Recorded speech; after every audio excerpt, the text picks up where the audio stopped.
नमस्कार दोस्तों, राधे राधे। आपका हमारे YouTube चैनल कान्हा काव्य भक्ति कहानी में स्वागत है।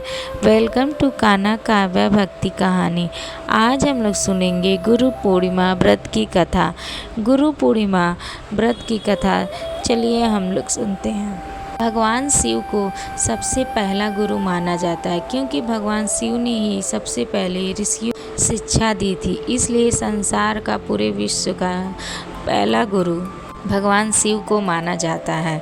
इसी दिन हमारे सप्त ऋषि वेद व्यास जी का जन्म हुआ था, इसलिए हम लोग गुरु पूर्णिमा मनाते हैं। वेद व्यास जी ने महाभारत की रचना की थी और बहुत सारे ग्रंथों का विभाजन भी किया था। चलिए हम लोग सुनते हैं आज की कथा।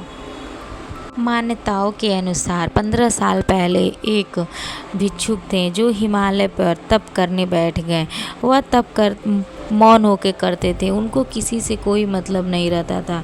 सभी लोग आते, उनके पास खड़े होते, उनको देखते, उनसे बातें करते और चले जाते, लेकिन वह कुछ नहीं बोलते थे। ऐसे ही करते करते बहुत दिनों तक वह साधना में लीन रहे। लेकिन जो ऋषि सीखना चाहते थे, उनसे बातें करना चाहते थे, उनसे कुछ ग्रहण करना चाहते थे, वह उनके इस साधना का इंतज़ार किया। वहीं बैठ के वर्षों तक उनकी सेवा किया और सब उनका देख रेख किया। देखते देखते एक दिन गुरु पूर्णिमा आषाढ़ का दिन आ गया। जब आषाढ़ की पूर्णिमा आई तो वह योगी कम से कम 84 साल के बाद शिक्षा देना शुरू किए। वही आदि योगी अनंत हमारे महादेव कहलाते हैं। और वही सप्त ऋषि आगे चलकर सबसे बड़े ऋषि गुरु विशिष्ट, अंगिरा ऋषि और भी जो हमारे महान सप्त ऋषि थे वह कहलाए। वह सप्त ऋषि महादेव की एक एक बातों को ध्यान से सुना और ग्रहण किया, अपने जीवन में उतारा और अब वह काबिल थे पूरे संसार में ज्ञान बांटने के लिए। जब सातों ऋषि ने शिक्षा अच्छे से ग्रहण कर लिया तो महादेव ने उन्हें सातों दिशाओं में भेज दिया।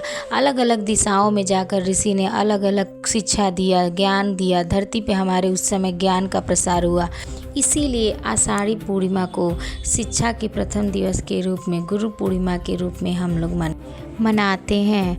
इसी दिन हमारे महर्षि वेद व्यास जी का जन्म हुआ था, इसलिए इस अवसर पे भी हम गुरु पूर्णिमा मनाते हैं।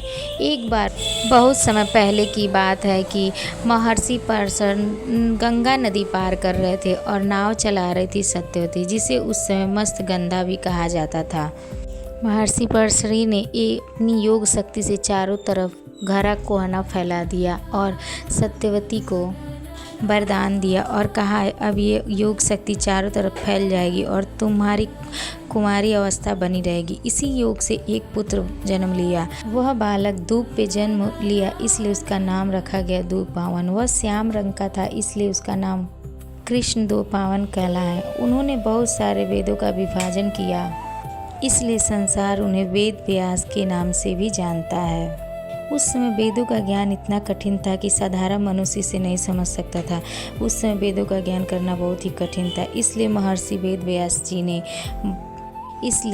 जी ने मानव के कल्याण के लिए वेदों का विभाजन किया, 18 पुराणों की रचना की और बहुत सारे ब्रह्म सूत्र भी लिखे, महाभारत की रचना की और उन्होंने श्रीमद् भागवत जी का उपदेश भी दिया। इसलिए संसार उन्हें जगत गुरु के नाम से भी जानता है।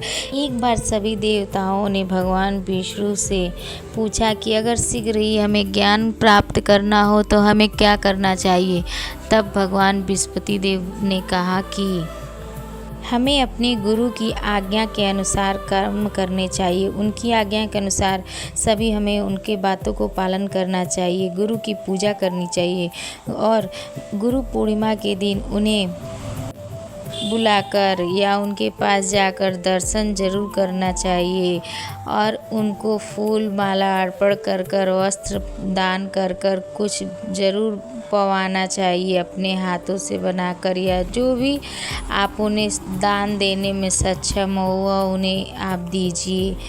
और उस दिन हम चाहें तो और भी ब्राह्मणों को भोजन कराकर गुरु की कृपा पा सकते हैं। गुरु के बिना हमारा जीवन अधूरा है, इसलिए अपनी ज़िंदगी में एक बार गुरु ज़रूर बनाना चाहिए। अगर हमें आगे की तरफ बढ़ना है, अच्छे कर्म करना है तो अपने गुरु की बताई बातों को ध्यान में रखकर कर्म करने चाहिए।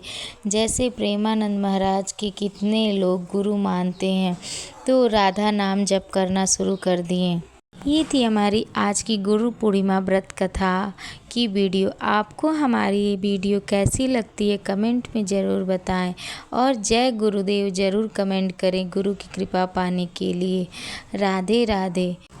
वीडियो पसंद आई हो तो हमारे चैनल कान्हा काव्य भक्ति कहानी को सब्सक्राइब करें और भी वीडियो देखने के लिए हमारे चैनल पे जाएं और बेल आइकन को दबाएं। वीडियो देखने के लिए धन्यवाद। अगर वीडियो पसंद आई हो तो लाइक, शेयर और सब्सक्राइब ज़रूर करें। Thanks for watching.